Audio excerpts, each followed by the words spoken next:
श्री सच्चिदानंद सद्गुरु साईनाथ महाराज की जय। सद्गुरु श्री साईनाथुनि शरद बाबूजी की जय। సాయి వంటి దైవంబు లేడు లేడు. ప్రజలందరి నోట సాయి నామం పలకాలి, సర్వత్రా సాయి రూపం రంజిల్లాలి. ముజ్జగాలు సాయి మహిమతో ముప్పిరిగొనాలి. సాయి పదరవళులు మన హృదయ కుహరంలోని నిశ్శబ్ద నిశీధిలో ప్రతిధ్వనించాలి. ప్రణవనాద వీచికల్లా సాయి జ్ఞాన సౌరభాలు సర్వత్రా వ్యాపించాలి. ఆ సుజ్ఞాన సౌరభాల ఆస్వాదనలో మన మనసులు మత్తెక్కాలి. సాయి ప్రేమామృత ధారలు అంతటా నిరంతరం వర్షించాలి. ఆ ప్రేమామృత ధారలలో తడుస్తూ ఆ జ్ఞాన సౌరభాల మత్తులో ఆనందంగా నర్తిస్తూ సాయి వంటి దైవంబు లేడోయి లేడోయి అని అందరూ ఏకకంఠంతో గానం చేయాలి. అదే నా ఆశ, ఆశయం, ఆకాంక్ష. అదొక మధుర స్వప్నం. ఆ స్వప్న సాఫల్యం కోసం శ్రీ సాయినాథుని అనన్య ప్రేమతో ఆర్ద్రతతో ప్రార్థించటమే మనం చేయగలిగింది, చేయవలసింది. శ్రీ బాబూజీ.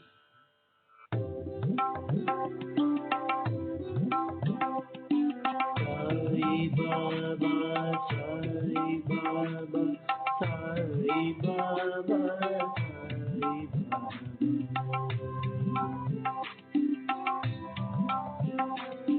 సాయి బాబా, సాయి బాబా, సాయి బాబా, సాయి బాబా,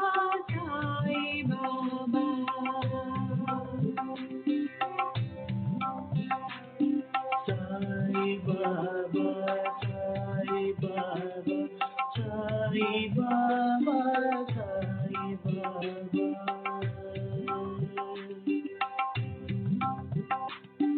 సాయి బాబా, సాయి బాబా, సాయి బాబా, సాయి బాబా, సాయి బాబా,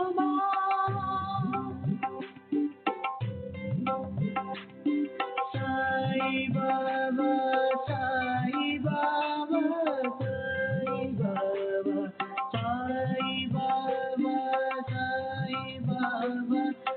సాయి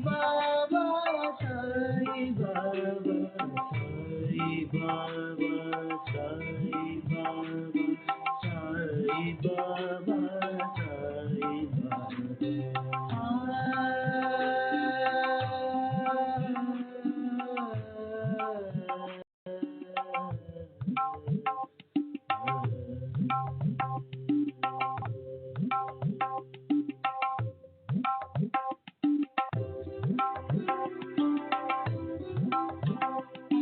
సాయి బాబా, సాయి బాబా, సాయి బాబా, సాయి బాబా, సాయి బాబా, సాయి బాబా, సాయి బాబా, సాయి బాబా.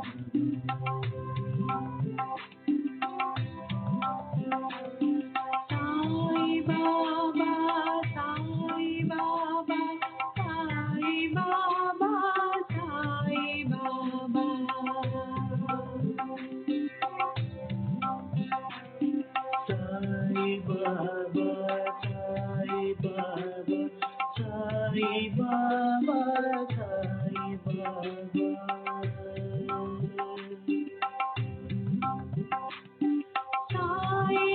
బాబా, సాయి బాబా, సాయి బాబా, సాయి బాబా,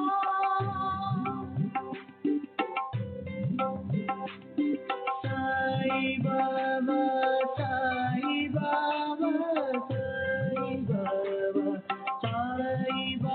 బాబా, Sai Baba, Sai Baba, Sai Baba, Sai Baba,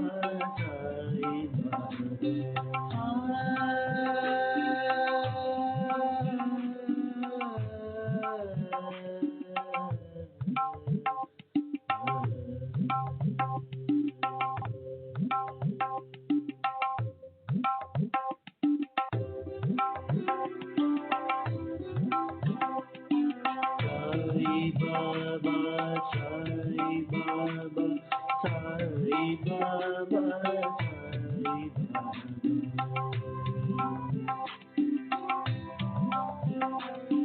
Sai Baba, Sai Baba, Sai Baba, Sai Baba,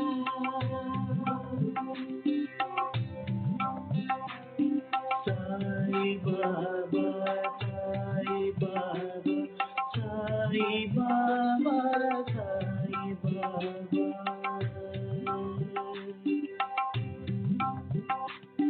Sai Baba, Sai Baba, Sai Baba, Sai Baba,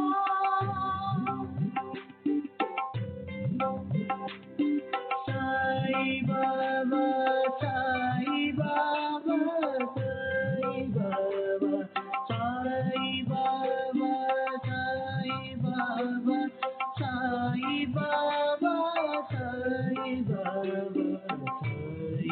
Baba, Sai Baba, Sai Baba,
Sai Baba, Sai Baba, Sai Baba, Sai